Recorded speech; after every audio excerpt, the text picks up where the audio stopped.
Hello दोस्तों, क्या हाल है। तारीख आज 16 फरवरी 2025 दिन रविवार है और जानेंगे आज देश दुनिया की तमाम बड़ी खबरों को बस कुछ ही मिनटों में। तो चलिए शुरू करते हैं और जानते हैं एक एक करके तमाम बड़ी खबरों को। पहली बड़ी खबर 16 फरवरी यानी आज कांग्रेस नेता राहुल गांधी और प्रियंका गांधी करेंगे त्रिवेणी संगम में स्नान। महाकुंभ पर कांग्रेस अध्यक्ष मल्लिकार्जुन खड़गे के विवादित बयान के बावजूद कई कांग्रेस नेता ने पहले ही कुंभ में कर ली है स्नान। हाल ही में समाजवादी पार्टी प्रमुख अखिलेश यादव ने भी महाकुंभ में आकर किया संगम स्नान। श्रद्धालुओं की संख्या हर दिन बढ़ती ही जा रही है। गिनीज ऑफ वर्ल्ड रिकॉर्ड के अनुसार यह दुनिया का सबसे बड़ा धार्मिक आयोजन है। असल बात है 33 दिनों में 50 करोड़ से अधिक लोगों ने किया त्रिवेणी संगम में स्नान। एक बड़ी खबर पीएम मोदी की अमेरिका यात्रा पर विदेश सचिव विक्रम मिस्री ने कहा कि प्रधानमंत्री ने राष्ट्रपति डोनाल्ड ट्रंप के निमंत्रण पर संयुक्त राज्य अमेरिका की एक बहुत ही सार्थक और उपयोगी यात्रा संपन्न की है। उन्होंने कहा, राष्ट्रपति ट्रंप के दूसरे कार्यकाल के उद्घाटन के बाद यह प्रधानमंत्री की संयुक्त राज्य अमेरिका की पहली यात्रा रही। यह यात्रा उस प्राथमिकता का संकेत है जो दोनों नेता अमेरिका और भारत के संबंध को देते हैं। राष्ट्रीय खुफिया की नवनियुक्त निदेशक तुलसी गार्डन ने प्रधानमंत्री को फोन किया। हमने एलन मस्क और विवेक रामस्वामी से मुलाकात की। व्हाइट हाउस पर 4 घंटे चर्चा जारी रही। में रणनीति और सुरक्षा सहयोग, रक्षा, व्यापार और आर्थिक जुगाड़, प्रौद्योगिकी, ऊर्जा सुरक्षा और लोगों से के संबंध, क्षेत्रीय और वैश्विक चिंताओं से लेकर के सभी पहलुओं पर चर्चा की गई। बड़ी खबर आरबीआई ने new India co operative bank से बिजनेस पर रोक लगाई। दरअसल बात है कि आरबीआई ने new India co operative bank से बिजनेस पर रोक लगा दी है। बैंक से अब 6 महीने तक जमा निकासी पर रिजर्व बैंक ने रोक लगा दी है। बैंक के बाहर खाता धारकों की लंबी भीड़ लग गई है। अब किसी भी प्रकार की कोई ट्रांजैक्शन ऑपरेटिव बैंक द्वारा नहीं की जा सकती है। अगली बड़ी खबर नए आपराधिक कानूनों में कार्यान्वयन की समीक्षा के लिए महाराष्ट्र के मुख्यमंत्री देवेंद्र फडणवीस से मुलाकात करेंगे गृह मंत्री अमित शाह। दरअसल बात है कि महाराष्ट्र के मुख्यमंत्री देवेंद्र फडणवीस राज्य में नई आपराधिक कानून के कार्यान्वयन की समीक्षा के लिए केंद्रीय गृह मंत्री अमित शाह द्वारा बुलाई गई बैठक के लिए गृह मंत्रालय जाएंगे और केंद्रीय गृह मंत्री अमित शाह राज्य में नए आपराधिक कानून के कार्यान्वयन की समीक्षा के लिए महाराष्ट्र के मुख्यमंत्री देवेंद्र फडणवीस से मुलाकात करेंगे। कई पहलुओं पर चर्चा की जाएगी। अगली बड़ी खबर बीएनपी को शेख हसीना को वापस भेजने की उम्मीद। दरअसल बात है कि बांग्लादेश के पूर्व प्रधानमंत्री खालिदा जिया की बांग्लादेश नेशनलिस्ट पार्टी यानी कि बीएनपी ने कहा कि उसे उम्मीद है कि भारत उनकी प्रतिद्वंदी शेख हसीना को वापस उनके देश भेजेगा ताकि उन पर मुकदमा चलाया जा सके। बीएनपी का यह बयान संयुक्त राष्ट्र की एक रिपोर्ट में किए गए उस दावे के दिन के बाद कहा है। इसमें कहा गया कि पिछले साल प्रदर्शनकारियों पर सुनियोजित तरीके से हमले और हत्या के जरिए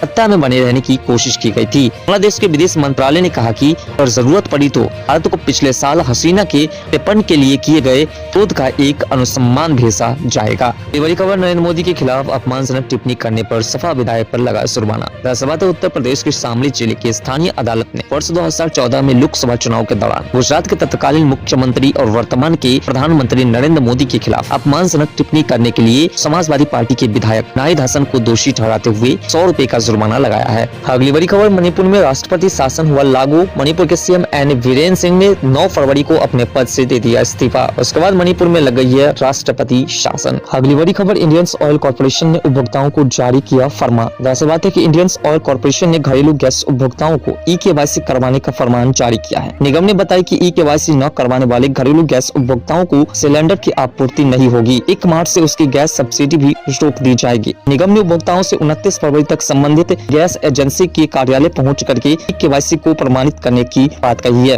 शहीद Kulvinder Singh Indian gas agency Dahu के प्रभारी अंकित चौधरी ने बताया कि इंडियन ऑयल कॉर्पोरेशन ने यह आदेश पारित किया है। उन्होंने कहा कि सभी उपभोक्ताएं 29 फरवरी से पहले केवाईसी करवाना सुनिश्चित कर लें। मार्च से ई केवाईसी न करवाने वाले उपभोक्ताओं की सब्सिडी को आगे के लिए रोक दी जाएगी।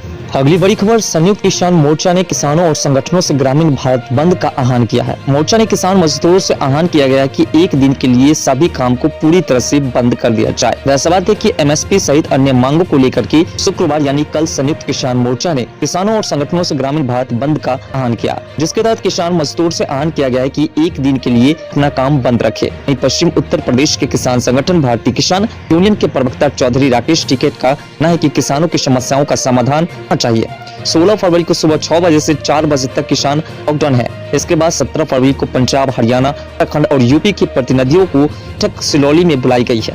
यहीं पर भविष्य के आंदोलन का निर्णय भी लिया जाएगा। अगली बड़ी खबर, किसान एवं केंद्र सरकार के बीच पहली बैठक हुई जिसका कोई नतीजा नहीं आया सामने। अगली बैठक 22 फरवरी को करेंगे शिवराज सिंह चौहान। दरअसल बात है, हरियाणा पंजाब के बॉर्डर पर एमएसपी गारंटी कानून को लेकर आंदोलन कर रहे किसानों से सरकार की पहली बात हुई जिसमें कोई नतीजा सामने नहीं आया। अगली बैठक 22 फरवरी को होगी जिसमें केंद्रीय कृषि मंत्री शिवराज सिंह चौहान भी शामिल होंगे। बड़ी खबर, अमेरिका से निर्वासित 119 भारतीयों को लेकर आज विमान अमृतसर में लैंड करेगा। इससे पहले पंजाब के मुख्यमंत्री ने अमेरिकी विमान के अमृतसर में लैंड करने को लेकर आपत्ति जताई थी। उन्होंने कहा कि हर विमान पंजाब में ही क्यों उतर रहा है। बता दें कि इससे पहले भी 104 लोगों को अमेरिका ने डिपोर्ट किया था और वह विमान भी अमृतसर में ही उतारा गया था। अगली बड़ी खबर, अयोध्या में बने राम मंदिर पर स्मारक सिक्का किया गया जारी। दरअसल बात है, वित्त मंत्री निर्मला सीतारमण ने बृहस्पतिवार को अयोध्या में बने भव्य राम मंदिर पर एक स्मारक सिक्का जारी किया है। इसके अलावा उन्होंने 2 अन्य स्मारक सिक्के भी जारी किए हैं जो महात्मा बुद्ध और एक सिंह वाले गैंडे पर है। रामलला और अयोध्या स्थित राम जन्मभूमि मंदिर के थीम पर आधारित रंगीन स्मारक सिक्का भी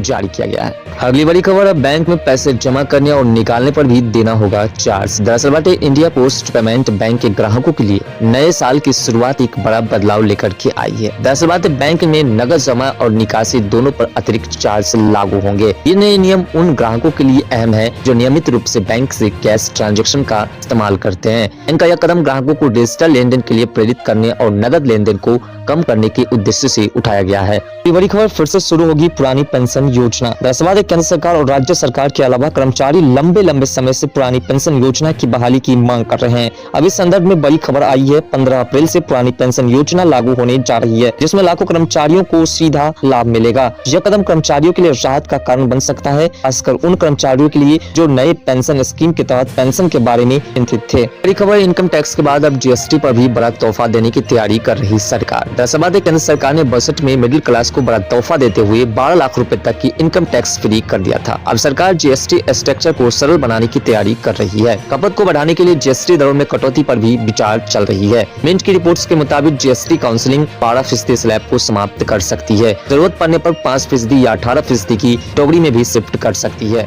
बोर्ड के अनुसार केंद्र की ये सिफारिश बिहार के उप मुख्यमंत्री सम्राट चौधरी की अध्यक्षता वाले पैनल के सामने रखी गई है। अगली बड़ी खबर, प्राइवेट कर्मचारियों के लिए खुशखबरी। ईपीएफओ ने बढ़ाई मासिक पेंशन। दरअसल बात है कि कर्मचारी भविष्य निधि संगठन ईपीएफओ ने प्राइवेट सेक्टर के कर्मचारियों के लिए एक बड़ी सौगात दी है। पेंशन योजना में किए गए बदलावों से अब कर्मचारी अपनी सेवानिवृत्ति के बाद अधिक वित्तीय सुरक्षा और आरामदायक जीवन का लाभ उठा सकेंगे। ईपीएफओ की इस नई नीति के तहत मासिक पेंशन में वृद्धि की गई है जो उनके भविष्य को न केवल आर्थिक रूप से सुरक्षित करेगी बल्कि उन्हें जीवन की आवश्यकताओं को पूरा करने के लिए अधिक सहूलियत भी देगी।